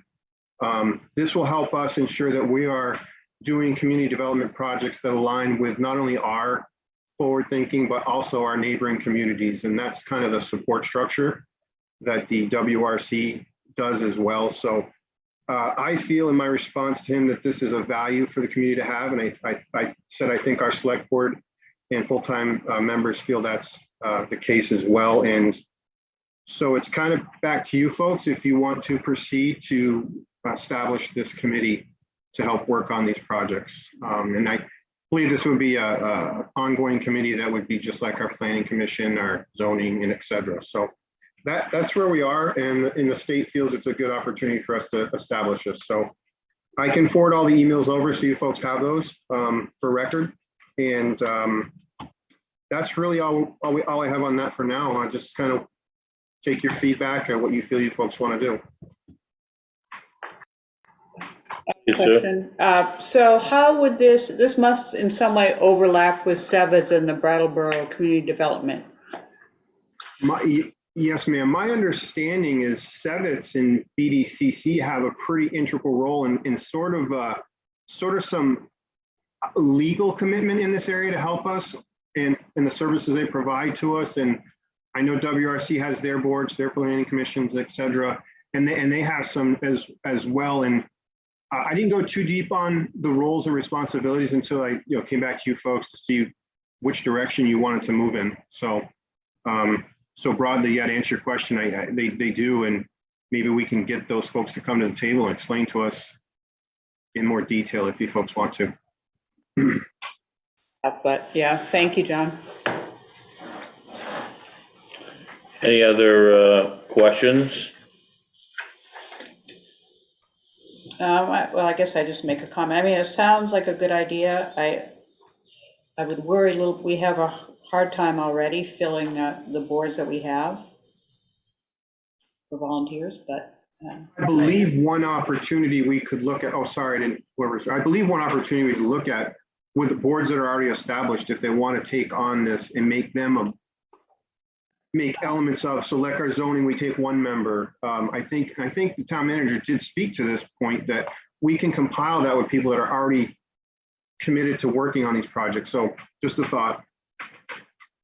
No, and it's a good thought, and you know, Sue's concern is mine as well regarding redundancy, and then the ability to track membership. However, you know, I like what you're doing in the sense of for leaving money on the table, and we should not be leaving money on the table.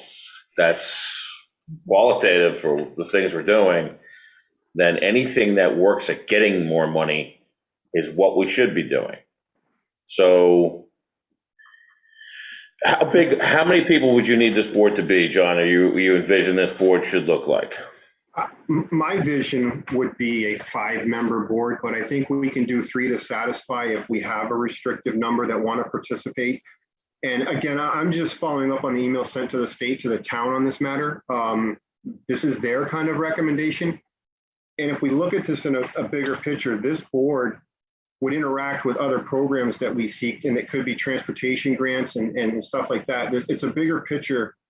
You know, we request it all the way to the top, and they support us from the top down approach with these resources and funding. So that's the understanding for the ACCD that other towns are using. So you know, it's up to you folks. You know, it's a recommendation from the state, and I you know, research it a little bit, and it's totally up to you which direction you want to move in.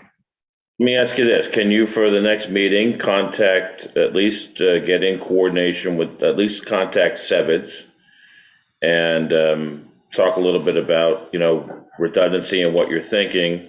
I also like the idea of utilizing our existing our existing commissions. We have multiple commissions, and one person off that for this board when it's seeking clearly, as you've clearly stated, is available resources. Those resources are available, and they're there for us to acquire, correct? Correct. And, and so one of the things that WRC does with their commissioners is you take on board responsibilities. So we get assigned these things that we have to work on, like transportation, emergency planning. And then the executive board appoints chairs of certain boards, and they have their executive board members from different committees, and then they come together. So if there's overlap, they can communicate that with the executive board, which is essentially the select board in this situation. So yeah, I feel it's a great opportunity. How we structure it, I don't know what that will look like if you come back, please, to the next meeting with a structure of how many people. Okay. Think about those boards, whether that's planning commission, zoning, DRB, whatever, who would be the most effective, right? And already on that board, so you probably would find someone willing to do it. And then come back to us with a structure, and also talk to Sevitz, and then, you know what, we'll go from there. How's that sound? That sounds wonderful. Do you folks want me to include BDCC in this? As Sevitz and BDCC have different. Absolutely. Okay, very well. And I will also reach out to WRC for some input, because they work in this space very fluently. John, can you come for my information and what I'd like to see? I don't like to invent something. Can you come back with a couple of towns who actually have a committee? They're comparable size, of not a big city or not a little town, that actually already has this up and running, and maybe that we can contact. Absolutely, I will definitely do that for you in comparison, so we can see where we stand. Then you talk to somebody, and this is what it worked, and this is how it works, and we follow. Thank you. Yep, I will definitely do that for you folks. Okay, thank you. Any more input on that?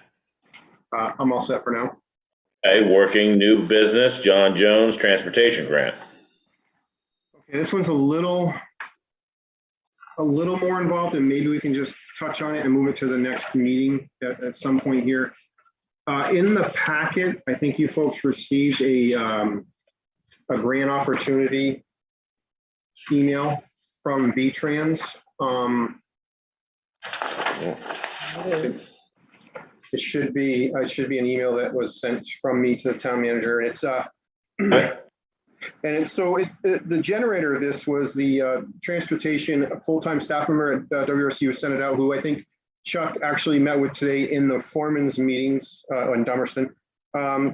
So I spoke with Scott Robertson is his name. He works for VTrans. And one of the things about this grant, this is the one where it's every year, it's $300,000. There is a cost match for the town if we go to the full scope. But one of the things I did ask about a list, if we have that, and why I spoke on School Street before was I think this is a good opportunity to apply before the deadline to get scoping funding for School Street. We can have it engineered, meet all the parameters, and then next year apply to do the work. And this is any project we do. This is just how this program works. And so I don't think we have the time to apply for it because the application is long and the requirements are available through different agencies, but I don't know if we have the time to pull a project together before November 24th at this point, but we could definitely do the scoping. And so that's where we are on that. And if you folks want to move forward on applying for scoping money, and if we want to use the School Street project, I just haven't got anything back from anybody on my email, what your wish lists are or anything. And Chuck, if you have something, please help me out here. Would that make more sense, School Street, than Biggery Road for that kind of money? Again, he was talking about scoping, so No, I scoping is understand. just an engineering study. We don't Right, need but the that on overall School grant Street. over the end of the day, We don't need that on School Street. the engineering stuff. I just said, Yeah. would it make more sense to do Biggery Road than School What is Street? what is the because- percentage, John? 75%, 25%. So we're looking at probably 75,000. We're going to get 300,000. They pay for scoping. So any project, and if we're going to do project, it's strongly encouraged, and I have the specifications here, that we do a scoping for our project, whether we're going to manage them at the town platform or we're going to seek contractors. And why this is important when we look at roads and stuff, we have a washout and it washes out, and we go to FEMA and say, hey, we want reimbursement here. They're going to go down through their checklist and say, well, when you guys did the work, did you check these boxes? And we can say, yes, we did. We had an engineer tell us this is what we need to do. They paid us the money to do it. And we don't have to pay for that service, and it helps support us all the way up through the chain. So right now with the timeline on this specific grant, I think we could probably pull together a scoping study request with the state of Vermont and work on a project. I just need you folks to identify one, and it's quite a bit of money here. So I think these projects are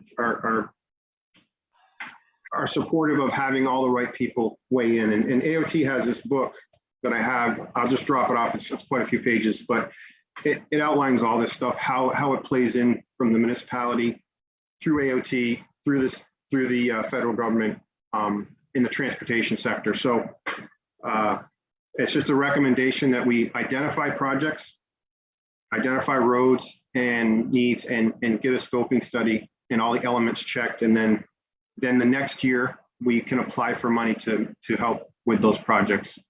So that's where we are on that. And I'll take any advice to move forward or not from you folks.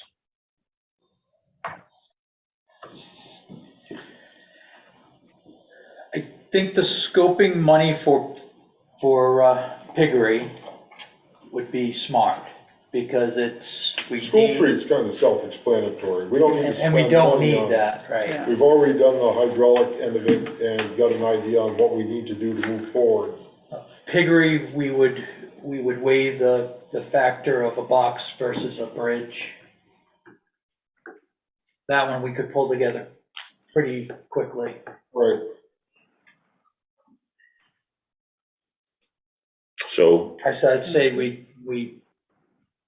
we'll get you the information, John. You'll submit it.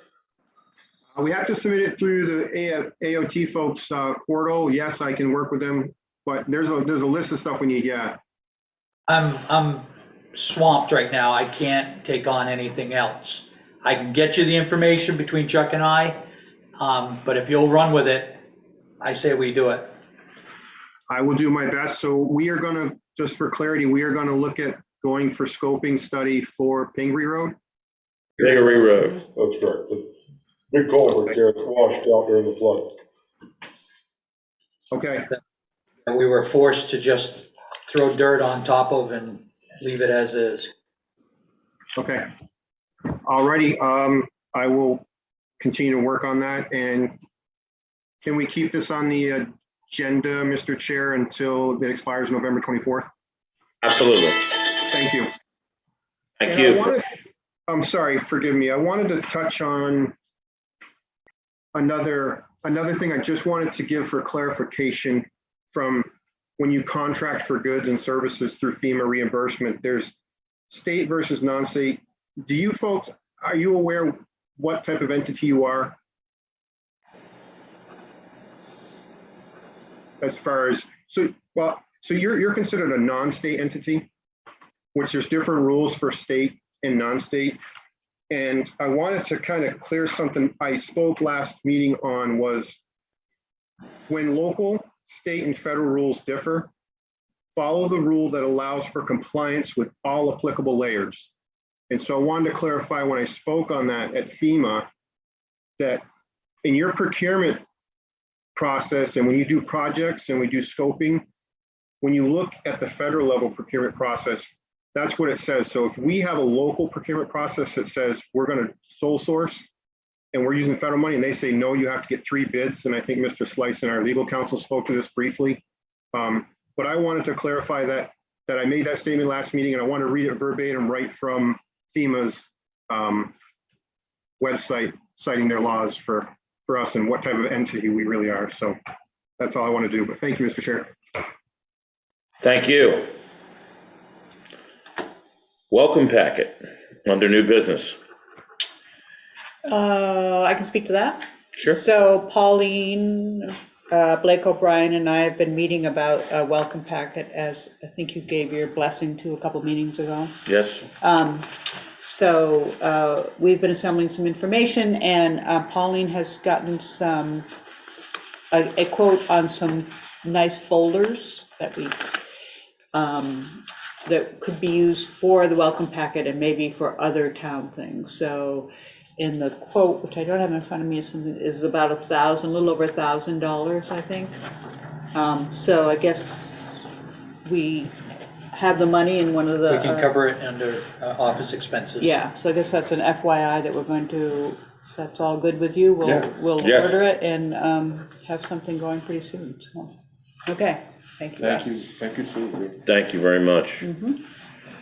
New business, moving on to possible adoption of the rules of procedure for municipal boards. This too, I'm going to ask everyone to table, but take an opportunity to take a look at this Yeah.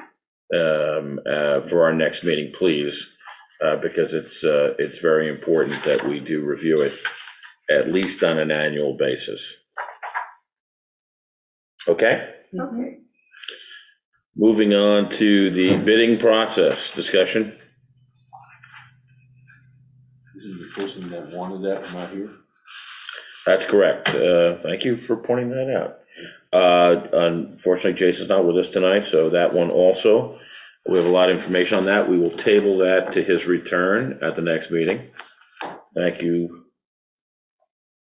Mr. Allen. Moving on to the trash recycling bid. So we had a bid opening. Jason was there. We received 2 sealed envelopes. One was a letter and one was a bid, unfortunately. So in your packet, you have the breakdown of it. And why am I not finding it? Vegerio? Yes. Yeah. So FY '22, we were budgeting $264,915 for trash and recycling pickup, collection fee and assessment. For FY '23, with the bid proposal, collection would be up 23.5% at $175,440 per year. Trash tipping fee would be $105 per ton, which is up about 4%. Recycling is $132 per ton, which is up 10%. And the assessment looks to be like it's going to be level funded this year. So the budget would be $297,000 for FY '23. And with the bid, he states a 5% increase for the remaining 2 more years. For the 3-year contract. In the letter that we received was somebody just saying thank you, but no thanks? Casella wanted us to recondition our program as he did the last time. And he states it in a letter, and I can read it to you if you want. It's hard to believe that the last time Casella submitted a bid was back in 2014. I know the town is not in favor of the toterized program, but Casella has had great service and success in automating trash and recycling service in residential collection contracts. If the town would like to explore the different option to the currently collection program, I would recommend every other week collection using a 64-gallon tote for trash and every other week collection of zero sort using a 96-gallon tote.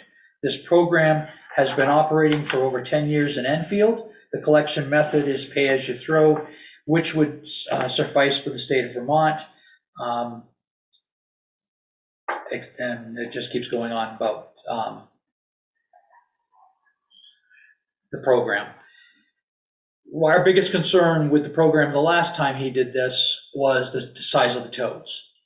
That is fine for myself, but it's surely not going to be fine for the elderly or a single mom, etc. Once you load those, you won't be able to roll them. My house alone, I wheel mine down in, I pick it up every Monday, put it in the back of my truck, bring it down to the bottom of the hill. They're not going to be able to do that.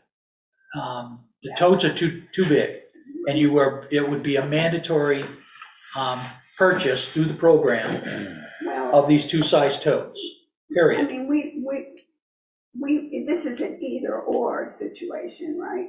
This is an option that Jim Topher is only going to give us with no pricing. There was no Fine. pricing. Well, I think Ruggiero has been doing a fantastic job, and. I'm just reading out what was told to me. I So don't think we should even think about it. I, at this point, I agree. There was one solid price. It was, and I did get a response from Jim Topher and said those prices that he quoted us are very in line with trash collection in modern day. Sue Harlow. So my question is, a 23% increase in collection, did you say what those increased costs The were? collection is trucking. So that is because there are more households, or the price of fuel? or- Everything has gone up, as you know, the tonnage has gone up, so he is, I always thought he that has that to, was- halfway through the route, has to go empty and come back, I understand. because of, again, trash volumes and recycling volumes are up substantially. The equipment Uh-huh. took a So huge equipment, jump fuel- over last year. Equipment took a huge jump. And I honestly, I never could figure out how he could even make a living at 140,000 a I year. think he's been You just going like, before you touch anything. The only thing keeps getting alarming that when we first started, recycling was was a better deal. And you get to a point where the other company you're just talking about had a zero source, what would keep you honest? Because right now you just want to throw it all away. You don't want to even pull it out. So how would you know they're not even separating it? They're just saying, okay, I took your recycles, but it ends up in the same dump. We get slips that show exactly how many tons that they recycled and how many tons they put into trash. They're attached to our bill. Our bill is like That's what I yay said. thick. It's getting to be more expensive, but it is, but I'm saying, Casella offers that zero source, I'm just questioning how do they separate it when they're all done, because they're taking all. Just like Ruggiero. Ruggiero's zero sort. So it's the You same don't have to thing, separate the cardboard from the plastic. No, from the glass to the, The way I saw it from Casella, no, they dumped the garbage in with the recycle. no. That's why you have two totes. You have Not a the- 64 and a 96. Not the towns I saw it in, but I must not have saw it Well, right. that's what this proposal was and is two huge totes. So it's legally, right? That's what it's gotta be in this. Pay your throw. Yeah. Pay as you throw, yes. Okay. You need Yes, you need a vote on this. I do. because this- I move that we continue our contract, or we accept the contract of Ruggiero. And this is for 3 years? this price is the first year, and it's 5% increase for the next two. But what we're voting on is 1 year or 3 years? 3 years. This is a 3-year contract. Okay. I second the motion. Motion has been made to accept the bid for trash removal, from Ruggiero Brothers, a 3-year contract, and seconded. We're on the discussion still. We are. Is there any other discussion? Well, how does this compare to where we just gave them, he came and asked for help and we gave him some help? So that number is still below this number. It's the 264, 915. That's what the year we're in presently. That's what we've budgeted. And that's where he's at. We budgeted a number, then he came and asked for more help. That was a year ago for this year. So that number is correct. Okay, thank you. Before we move forward, any public comment on this contract? Okay. You're good? No, that's okay. Okay, we have motion to accept the contract as presented and seconded. I will now entertain a vote. All those in favor of accepting the contract with Ruggiero Brothers, say aye. Aye. Opposed? So we put a name in there, it's not Ruggiero Brothers. Ruggiero Trash? Ruggiero Trash LLC. Let the record reflect that it's Ruggiero Trash and not Ruggiero Brothers, and I certainly apologize for that. Motion accepted, and contract is adopted.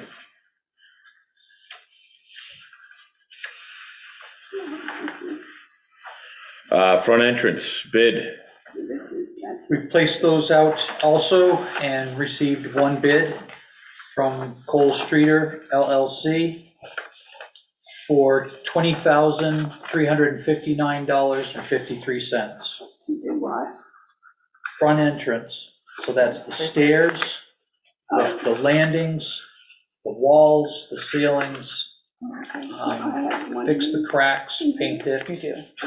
It's the last. It's everything but piece of- this door, he's not touching this door? They're not touching the doors. Right. Yeah, Well, it says inside the door, that's inside the downstairs outside door, that's correct. but not. And the closet doors, In the closet door, but not not the back of this door. that's correct. And we got the 20,000 set aside? We asked for 35, Right. so yes. And you need a motion to accept the bid? Yes, please. I'll make a motion that we accept the bid from Sam Streeter for the, Cole Streeter. oh, Cole Streeter. doesn't even say you. Actually, Streeter LLC. Yeah, Streeter, yeah. For Streeter LLC, for not to exceed $20,360. Motion made, do I second? Motion to accept Streeter LLC's proposal for The work on the front entrance way has been made and seconded. I just have a question. And when would this be done by? Is there a deadline or? He is going to work as he can on the stairs and one at a time. Yeah. And then when he does the main entrance, it's got to be done in a day or two. Right. Because that's our main way to get in. So, and he realizes that. So he's hoping this winter. Yeah. We didn't pin him down to a month, but. Thank you. Any other questions, concerns, observations? Okay, sticking with the original motion that has been made and seconded to adopt the contract to fix the front entrance made by Streeter LLC. All those in favor, please say aye. Aye. Opposed? None. Seeing none, Streeter LLC's bid has been accepted. The contract is adopted. Executive session has been tabled. Cemetery deeds. This is house cleaning. We have finally finished our land survey of the cemeteries, and we have a few mislabeled ones, and these are them. So these are all purchased. These are just redoing the numbers for them to make them correct in the location that they are in. So these 5 is what I've been told is that they are just house cleaning items.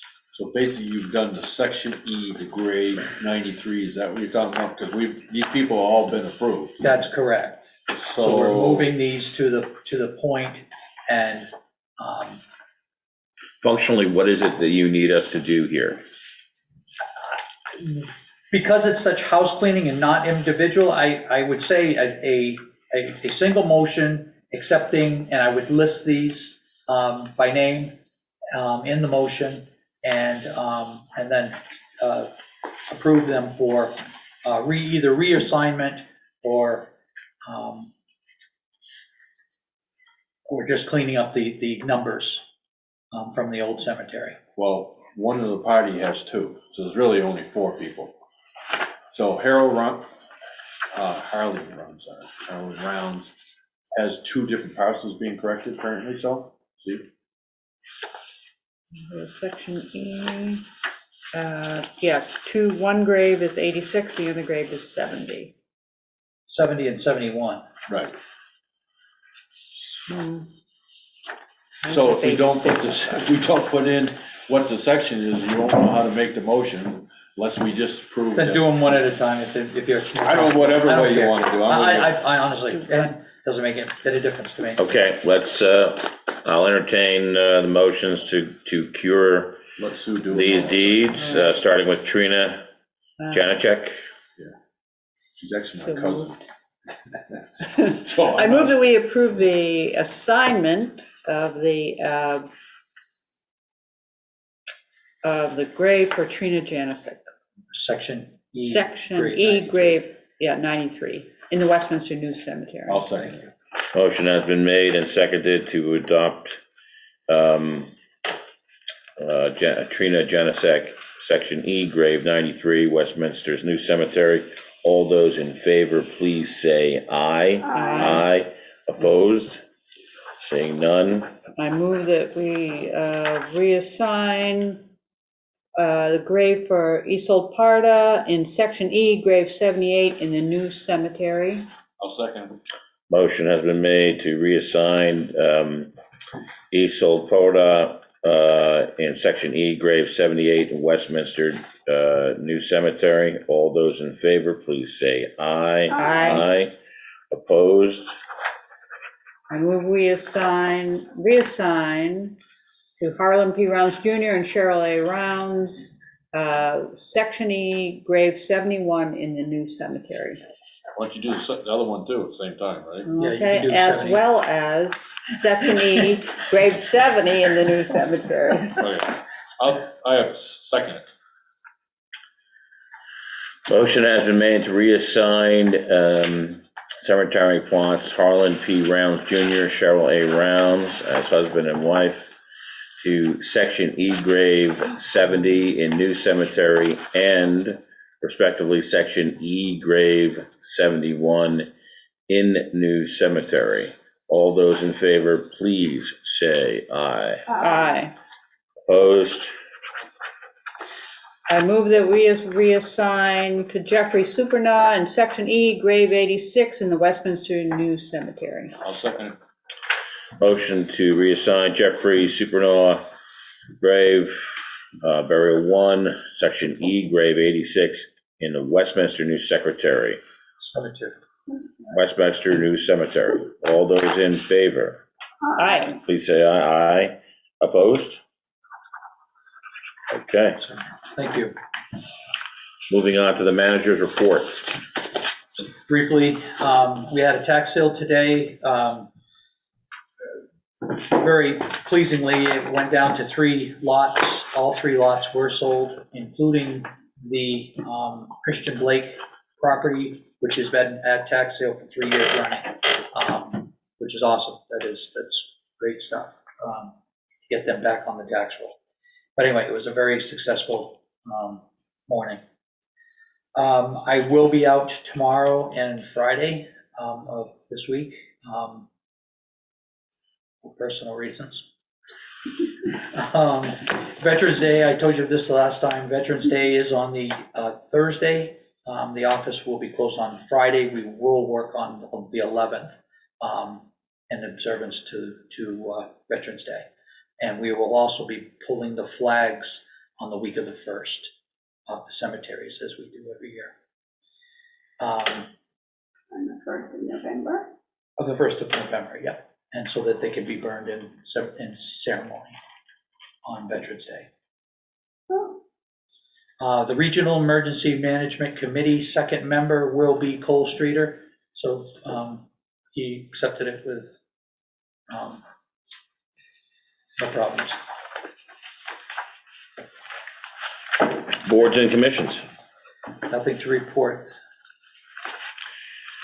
Is there any other business at this time for the board? We will entertain it now. Public? Seeing none, I'll take a motion to, our next meeting will be November 10th, 2021, here at 6:30 PM. I will now entertain a motion for adjournment. so moved. I'm gonna say, that's the one Toby always Yeah, likes to make. second. Yeah. All in favor? Yay, Aye. you did a very good job. Yes. Yeah. You did a very. Well done and a long agenda. Thank you, Darlene. Thank you so much, Darlene, for everything you do. Can I stop recording? Yes, you can. Yes, have a good night, John, thank you. It was just like